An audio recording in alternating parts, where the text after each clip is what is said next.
I've launched over 20 different products in the last 15 years, and I've done over $300 million in retail sales. Now, the truth is that 9% of all products fail, not because of bad marketing, but because they're forgettable. So in this video, I'm going to show you the exact 5-part framework I use to create products that stand out, sell fast, and keep customers coming back and back again. So if you want to create $1 million product in 2025, this is what it takes. So the framework is called the distinct Pentagon. Every top brand uses it to come up with winning products, and it starts with part 1, the experience. So take Nespresso as an example. They completely revolutionized coffee by changing the experience. That's all they did. They changed the experience and they completely created a new category for themselves and created a multi-billion-dollar industry. And at Qure, what we did is we changed the experience of how LED masks were used by integrating an app that you can customize the treatment. And this really elevated our brand because we now had a unique experience that no one else had in the market. And once you can change the user experience with even your existing products, then you create this product flywheel across your brand, your marketing and customer loyalty, because these are all now different unique talking points that you can help build your brand on. So take a look at your current product experience, identify the pains and little subtleties, and think about how you can transform it and make it different. Think about maybe if it's too loud, too slow, or too complicated, and change the experience to make your product unique. Next, getting this right is one of the easiest ways to build $1 million product. And this is part 2 of the Pentagon. It is your materials. So a classic example of this is Wild Deodorant. They built a 9-figure brand just by swapping plastic for a sleek aluminum refilling case. And what we did at Qure with our LED mask is that we changed the material to be a hard plastic instead of a soft plastic.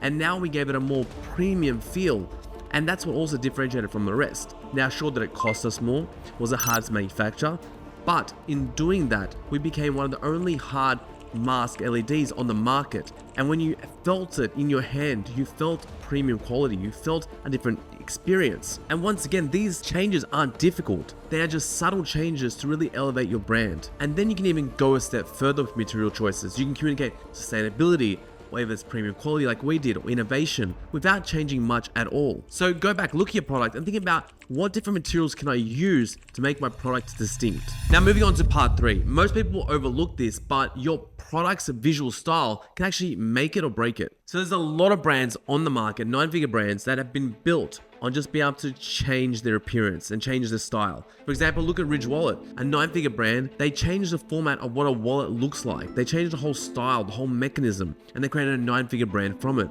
You have Qure, you have Simple Modern, all used unique styling and visual DNA to turn everyday items, commodity items, into 9-figure brands. And we did the same thing at Qure. We made our LED mask blue.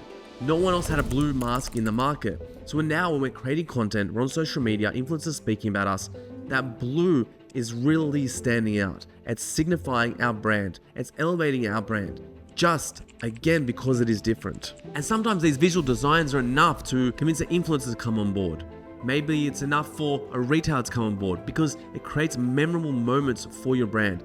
And again, allows you to be distinct and separated from the rest. Now, most people chase fancy features and price, but if you want to create a product that really will win in 2025, you need part 4 of this Pentagon, and that is perception. So when we look at AG1 as an example, how they position themselves in the market, a super premium daily ritual by stacking value. They have 75 nutrients in one. That's their selling point, not just by lowering the price. They added the perceived value. And then we look at Qure, again, in our scenario, we kept comparing clinical treatments and bringing them to home at affordable and a fraction of the price. So you always want to speak about your technology, your product, and increase the perceived value of what the customer is getting. Sell the benefits, not the features. When Apple was promoting the iPod, they told you could fit 1,000 songs in your pocket. It's about crafting a narrative to customers that they believe it's worth paying for. That's how you win. That's how you integrate perceived value inside of your product as well. And sometimes that perceived value doesn't have to be product specific. It could be a time that the customer is saving by using your product. It could be some cost savings. It could be something that's not directly associated with your product, but an external benefit that your product brings. Finally, if you want customers to really love your product, use part 5 of the Pentagon, and that is emotional benefit. So you got brands like Red Bull, right? And Yeti. They build this emotional resonance into their products by embodying adventure, toughness, responsibility. And you want to try and find an emotional lever to connect with your audience as to why your product exists. For us at Qure, it was all about instilling confidence in the customer. Our narrative was that beauty is a right, not a luxury. Everyone should be able to afford these clinical treatments at home and be confident in their own skin. Because these emotional levers create stickiness to the brand. Creates word of mouth and identity level loyalty. That's why it's so important. You have to craft the emotional narrative and communicate that to the customers. And when you add this emotional layer, you can add it to your marketing, your website, your copy, and then your product starts to transform customers into these advocates who actually then sell for you. So now just because you've created a unique product, it doesn't mean that you're done.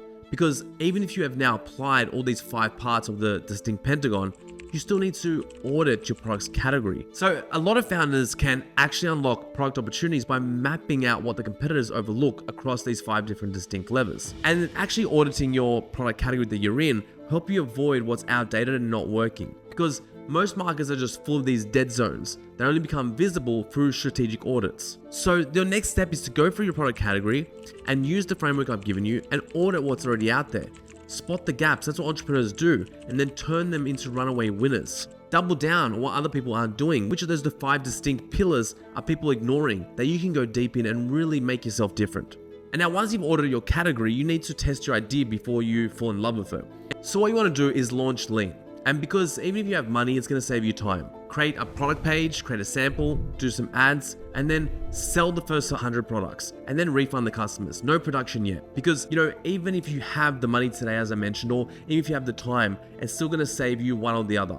I still today launch MVPs because I want to launch lean. I want to save my time. I don't want to be investing my time and energy in something that won't work. That's why prototyping and fast market feedback cuts that wasted time and that product development risk. And founders, even with heaps of funding, as I mentioned before. So not only will this tactic save you money, it will save you time, as I mentioned. And overall, it's going to allow you to test more ideas and more concepts. And what this strategy is going to do is allow you to test a lot more products, a lot more frequently, before you go all in and spend all that time, energy, resources into make that one product your hero product. Now you have a wider range to go after with less risk and less money to play with. So if you like that video, check out my other one, 15 years of e-com advice in just 10 minutes.